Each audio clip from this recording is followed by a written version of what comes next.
Daħal fis-seħħ avviż legali li rdoppja l-multi fuq il-post magħrufa bħala on the spot fines minn 25 għal 50 euro. Madankollu f'każijiet fejn il-liġi diġà tipprevedi pena minima ola tibqa' tapplika dik il-pena biex ikun żgurat li ma tingħatax pena anqas minn dik li l-liġi tqis xierqa għar-reat. Ħabbar dan il-Prim Ministru Robert Abela fuq il-medja soċjali ddeskriva l-miżura bħala pass ieħor biex ikun hemm aktar ordni u iktar rispett lejn il-komunitajiet. Għalli meta l-liġi tkun infurzata b'mod effettiv jirbaħ kulħadd. Se nkomplu nieħdu d-deċiżjonijiet meħtieġa għal Dr. Abela biex ir-regoli jkunu rispettati.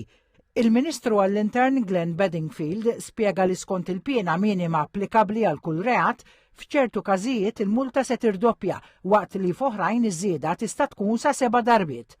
Dall-avviż legali huwa marbut ma' dak li ħareġ fil-bidu tax-xahar li għadda li permezz tiegħu issa jistgħu jinħarġu multi li jitħallsu immedjatament fuq il-post minn persuni li mhumiex residenti Malta.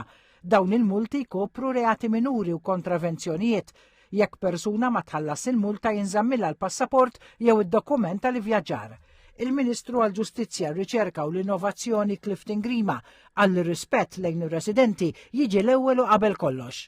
Issa għamilna emenda legali oħra fejn irdoppjajna dak li huwa l-minimu pagabbli f'dawn iċ-ċirkostanzi marbuta mal-on the spot fines. Dan jagħti aspett aktar leġittimu, aspett ta' aktar rispett anka li xogħol illi jagħmlu l-forzi dixxiplinati tagħna, imma fuq kollox dan huwa proċess ħaj.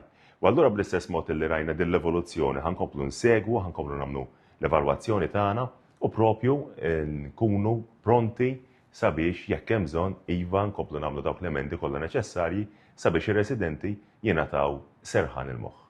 Il-Ministru Grima qal li l-pajjiż qed ikompli jibni qafas legali modern li jsaħħaħ ir-responsabbiltà u jżid il-fiduċja fis-sistema tal-ġustizzja.